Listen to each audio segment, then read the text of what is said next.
కాసేపట్లో రాష్ట్ర బడ్జెట్ 2024-25కు మంత్రివర్గ ఆమోదం తెలుపనుంది. దీనికి సంబంధించి తాజా సమాచారం మా ప్రతినిధి రఘువర్ధన్ అందిస్తారు. ప్రత్యక్ష ప్రసారం ద్వారా చూద్దాం. 2024-25 ఆర్థిక సంవత్సరానికి సంబంధించి రాష్ట్ర పూర్తి బడ్జెట్ ని ఇవాళ ఉభయ సభల్లో రాష్ట్ర ప్రభుత్వం ప్రవేశపెట్టనుంది. మధ్యాహ్నం 12 గంటలకు శాసనసభలో ఆర్థిక శాఖ బాధ్యతలు చూస్తున్న ఉప ముఖ్యమంత్రి మల్లు భట్టి విక్రమార్క బడ్జెట్ ప్రవేశపెడతారు. శాసన మండలిలో శాసనసభ వ్యవహారాల శాఖ మంత్రి దుద్దిల శ్రీధర్ బాబు బడ్జెట్ ప్రవేశపెడతారు. ప్రస్తుతం రాష్ట్ర మంత్రివర్గం సమావేశం కొనసాగుతుంది. అసెంబ్లీలోని మొదటి కమిటీ హాల్లో ముఖ్యమంత్రి రేవంత్ రెడ్డి అధ్యక్షతన కేబినెట్ సమావేశం జరుగుతుంది. ప్రధానంగా ఈ బడ్జెట్ కు కేబినెట్ ఆమోద ముద్ర తెలపాల్సి ఉంటుంది. ఇప్పటికే కసరత్తు పూర్తి చేసిన ఆర్థిక శాఖ బడ్జెట్ ను పూర్తి స్థాయిలో సిద్దం చేసింది. ఆ ప్రతుల ముద్రణ కూడా పూర్తయిన నేపథ్యంలో ఇప్పుడు కేబినెట్ లాంఛనంగా బడ్జెట్ కు సంబంధించిన అన్ని అంశాలపై చర్చించి వాటికి ఆమోద ముద్ర వేరున్నారు. ఆ బడ్జెట్ కు సంబంధించిన విషయాలను ఉప ముఖ్యమంత్రి మల్లు భట్టి విక్రమార్కతో పాటు ఆర్థిక శాఖ ప్రత్యేక ప్రధాన కార్యదర్శి రామకృష్ణారావు కేబినెట్ సమావేశంలో వివరించనున్నారు. ప్రభుత్వ ప్రాధాన్యాలకు అనుగుణంగా నిధుల కేటాయింపులు, ఏ శాఖకు సంబంధించిన ప్రభుత్వ ఆలోచనలు ఎలా ఉన్నాయి, 6 గ్యారంటీల అమలు సహా ఇతరత్రాలకు సంబంధించిన నిధుల కేటాయింపు, ఇదే సమయంలో ఆదాయ మార్గాలు సహా నిధుల సమీకరణ అంశాలను కూడా రామకృష్ణారావు వివరించున్నారు.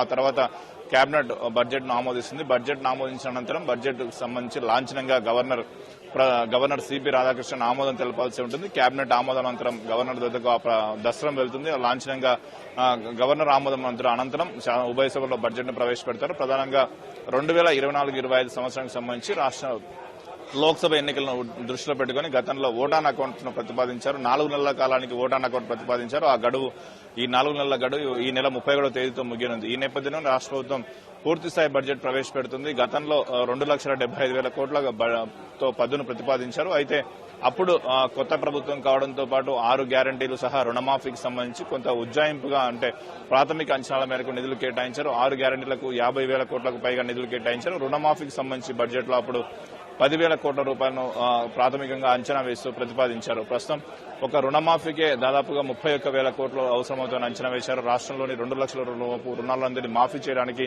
31,000 కోట్లు అవసరమైతే అంచనా వేసిన నేపథ్యంలో అందుకు సంబంధించి బడ్జెట్ లో సహజంగానే రుణమాఫీకి సంబంధించిన పద్దు పెరిగింది. ఫలితంగా వ్యవసాయ శాఖ పద్దు కూడా భారీగా పెరిగింది. బడ్జెట్ లో సింహభాగం కేటాయింపులు వ్యవసాయ శాఖకి జరిగే అవకాశం కనిపిస్తుంది. దాదాపు 50,000 కోట్లకు పైగా వ్యవసాయ శాఖకి కేటాయింపులు ఉండే అవకాశం ఉంది. దీంతో పాటు సాగునీటి పారుదలకు సంబంధించి కూడా బడ్జెట్ లో ప్రాధాన్యత దక్కనుంది.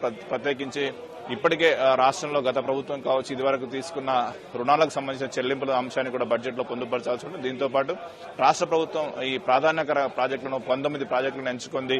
ఏ ప్రాజెక్టులు అయితే ఇప్పటివరకు 75% పూర్తయ్యాయి, వాటికి సంబంధించి తక్కువ వ్యయంతో పూర్తి చేసి ఆయకట్టుకు నీరిచ్చేలా ఒక లక్ష్యాన్ని నీటిపారుదల శాఖ పెట్టుకుంది. ఈ ఏడాది కొత్తగా 6 లక్షల ఎకరాలకు పైగా నీరు అందించాలని నీటిపారుదల శాఖ పెట్టుకున్న నేపథ్యంలో అందుకు సంబంధించి 70% పైగా పూర్తయిన ప్రాధాన్య ప్రాజెక్టులకు సంబంధించిన నిధులు కేటాయించనున్నారు. సాగునీటి పద్దు కూడా భారీగానే ఉంటుంది. సంక్షేమ పద్దు సహజంగానే ఎక్కువగా ఉంటుంది. ఎందుకంటే ఇప్పటికే కాంగ్రెస్ పార్టీ ఎన్నికల్లో ఇచ్చిన 6 గ్యారంటీల్లో సంక్షేమ పద్దుకు సంబంధించి పెన్షన్లు కావచ్చు ఇతరత్రాలకు సంబంధించిన పెంపు ఉన్న నేపథ్యంలో అందుకు సంబంధించిన సంక్షేమ పద్దు కూడా పెరిగి ఉంది. 6 గ్యారంటీలకు కూడా నిధులు పెరగనున్నాయి. గతంలో ఓటాన్ అకౌంట్ పెట్టినప్పుడు ప్రాథమిక అంచనా మేరకు కొంతమేర నిధులు చేశారు. ఆ తర్వాత అన్ని శాఖల కసరత్తు పూర్తి చేసిన నేపథ్యంలో అందుకు సంబంధించి కూడా నిధులను గ్యారంటీలకు సంబంధించిన నిధులను కూడా ప్రతిపాదించున్నారు. ఇదే సందర్భంలో ఇందిరమ్మ ఇళ్లు కావచ్చు ఇతరత్రాలకు సంబంధించి కూడా నిధులు కేటాయించారు. రైతు భరోసాకు సంబంధించి ఓటాన్ అకౌంట్ బడ్జెట్ లోనే 15,000 కోట్ల ప్రతిపాదించారు. అయితే రైతు భరోసాకు సంబంధించి ఇప్పటికే మంత్రివర్గ ఉపసంఘం ఆయా జిల్లాల్లో పర్యటించి రైతుల అభిప్రాయాలు కూడా తీసుకున్న నేపథ్యంలో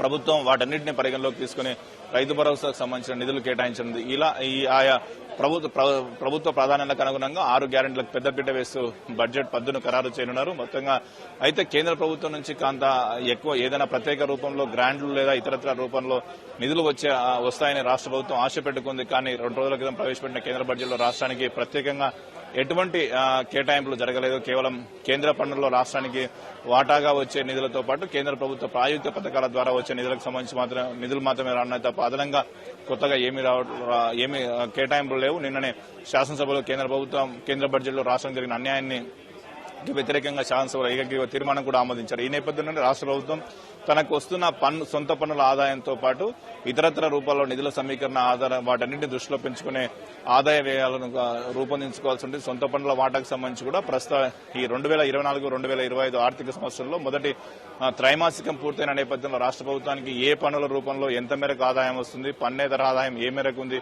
వీటికి సంబంధించి కొంత అవగాహన వచ్చింది. వాటిని విశ్లేషించుకుని వాటి ఆధారంగానే బడ్జెట్ కు సంబంధించిన పద్దును తయారు చేయనున్నారు.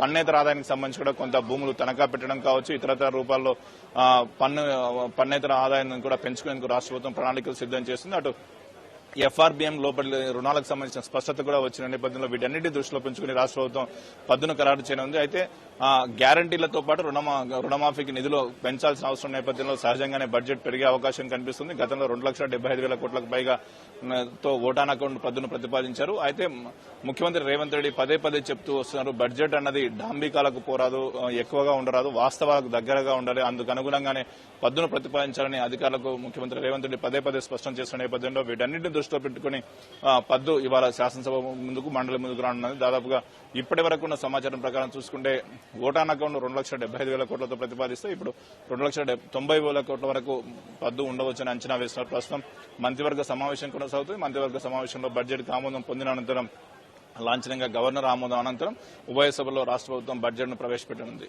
Over to studio.